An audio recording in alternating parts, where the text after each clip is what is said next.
தெய்வத்தின் குரல் இரண்டாம் பாகம் கிரகஸ்தாசிரமம் இல்லறம் அக்னி காரியங்கள் பகுதி 4. அடுத்த கடைசியான ஹவிர் யஜ்யமான சௌத்ராமணியில் மட்டுமே சுரைகள் அர்ப்பணம் ஓரிடத்தில் வருகிறது. சில க்ஷூத்ர சக்திகளுக்கு, சில்லுண்டி தேவதைகளுக்கு அதில் பிரீத்தி இருப்பதால் அவற்றிடமிருந்து லோகக்ஷேமத்தை பெற சுரை ஹோமம் செய்யப்படுகிறது. நம் ராஜாங்கம் ரொம்ப ஸ்ட்ரிக்டாக புரோஹிபிஷன் மது விலக்கை பின்பற்றினாலும் அந்நிய தேச பிரமுகர்கள் வருகிற போது அவர்களால் நமக்கு ஏற்படக்கூடிய நன்மைக்காக பரவாயில்லை என்று அவர்களுக்கு மட்டும் மது விலக்குக்கு விலக்கு தந்து வைன் கொடுப்பது சரி என்றால் சௌத்ராமணியில் சுரா ஹோமமும் சரிதான். இங்கேயும் கூட சுரையானது உத்தமமான தேவதைகளுக்குரிய ஆகவனியத்தில் ஹோமம் செய்யப்படாமல் தட்சிணாக்னியில் தான் ஹோமம் செய்யப்படுகிறது என்பது குறிப்பிடத்தக்கது. ஹோம சேஷமானதால் மந்திரபூர்வமாக சுத்தியாக்கப்பட்ட சுரை கெடுதல் பண்ணாது என்று மிஞ்சியதை யாகம் செய்கிறவர்கள் பானம் பண்ண வேண்டும். இதன் அளவு 1/4 அவுன்ஸுக்கும் குறைவானது. ஆகையால் யஜ்ஞம் என்று சொல்லி சோமபானம் சுராபானம் என்று இஷ்டப்படி குடித்தார்கள் என்று குற்றம் சாட்டுவது மகா அக்கிரமம். யஜ்ஞ சேஷமான மாம்ச ஸ்வீகரணத்தை பற்றிய புரளியை குறித்தும் முன்பே சொல்லி இருக்கிறேன். குறிப்பு: வேதம் என்ற உரையில் ஜீவஹிம்சை செய்யலாமா என்ற பிரிவில் சோம யாகங்களை பற்றி சிறிது சொல்கிறேன். இவற்றை சோம சம்ஸ்தை என்றும் சொல்வதுண்டு. சம்ஸ்தை என்றால் என்ன? யாகத்திலே உத்காதா கானம் செய்கிற சாமவேத ஸ்தோத்திரத்தின் முடிவுக்குத்தான் சம்ஸ்தை என்று பெயர்.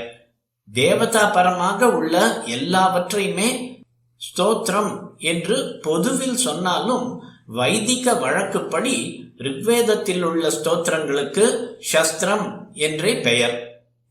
இதையே சப்தஸ்வரங்கள் உள்ளூர துவனிக்கிற மாதிரி சாமவேதத்தில் அமைத்து கானம் செய்கிற போதுதான் ஸ்தோத்திரம் என்ற பெயர் ஏற்படும். இப்படிப்பட்ட சாமவேத ஸ்தோத்திர கானம்தான் சோமயாகங்களில் மிகவும் முக்கியம். பாக ஹவிர் யஜ்யங்களிலும் மற்ற 100கணக்கான யாகங்களிலும் ஹோமங்கள் குறைச்சலே, ஸ்தோத்திரங்கள் தான் அவற்றில் அதிகம். தேவர்களுக்கு ரொம்பவும் பிரீத்தியான சோமரசம் ஹோமம் செய்யப்படுவதால் தான் இவற்றுக்கு சோமயாகம் என்று பெயர். சோமரசம் மட்டுமின்றி பசுவும் இவற்றில் உண்டு. இருந்தாலும் இந்த ஹோமங்களை விட சாமகானம்தான் இவற்றில் நிறைய செய்யப்படும். பிறகு ஹோமங்கள் குறைச்சலாகவே செய்யப்படும். அதனால் சோமயாகம் ஒரு விதத்தில் சாமயாகம்தான்.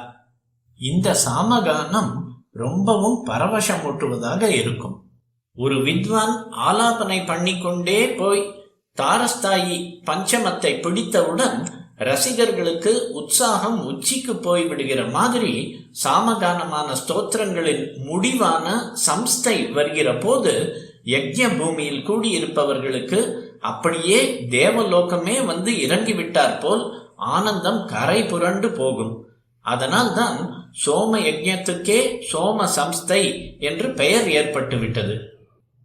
இப்படிப்பட்ட சோம யாகங்களில்தான் ஹோதா, அத்வர்யு, பிரம்மா என்ற ரித்விக்குகளோடு உத்காதா என்ற சாமகானக்காரரும் சேர்ந்து பூர்ண யஜ்ஞ லட்சணத்தோடு இருக்கிறது. இந்த 4 பேரில் ஒவ்வொருவருக்கும் உதவியாக 3 பேர் இருப்பார்கள்.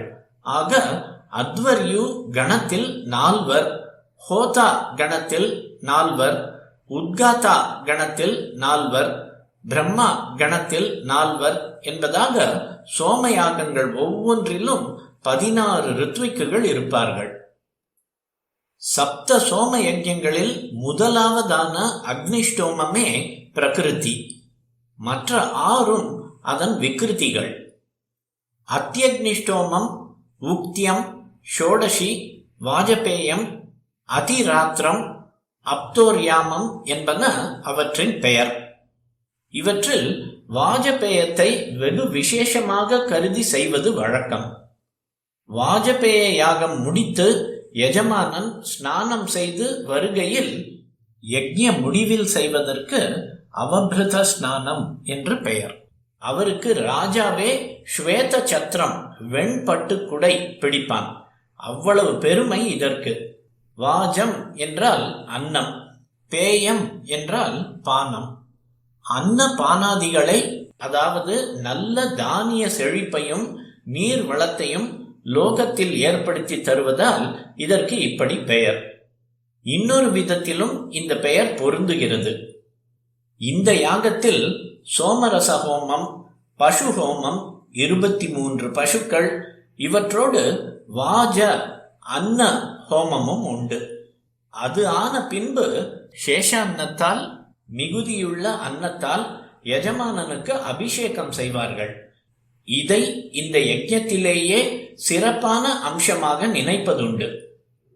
வாஜத்தையே அன்னத்தையே பேயம் ஜலம் போல் அபிஷேகம் செய்வதாலும் வாஜபேயம் என்ற பெயர் பொருந்துகிறது. பிராமணன் சொத்தெல்லாம் சோமயாகத்துக்காகத்தான் என்று முன்பு சொல்வார்கள்.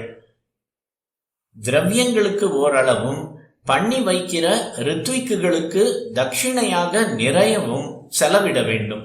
இப்பொழுது சொத்து ஒன்றையேதான் நினைத்து கொண்டு சோமயாகத்தை மட்டுமின்றி செலவே இல்லாத சந்தியாவந்தனத்தை கூட விட்டுவிட்டிருக்கிறோம்.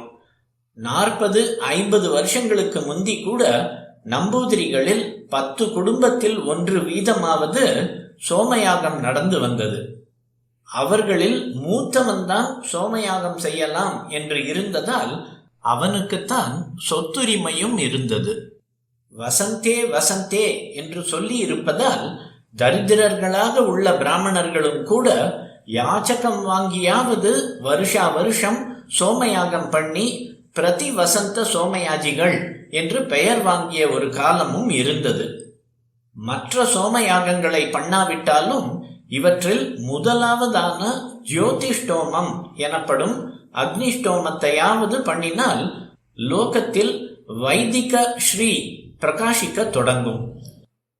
இந்த 21 யஜ்ஞங்களோடு 40 சம்ஸ்காரங்களும் முடிந்து விடுகின்றன.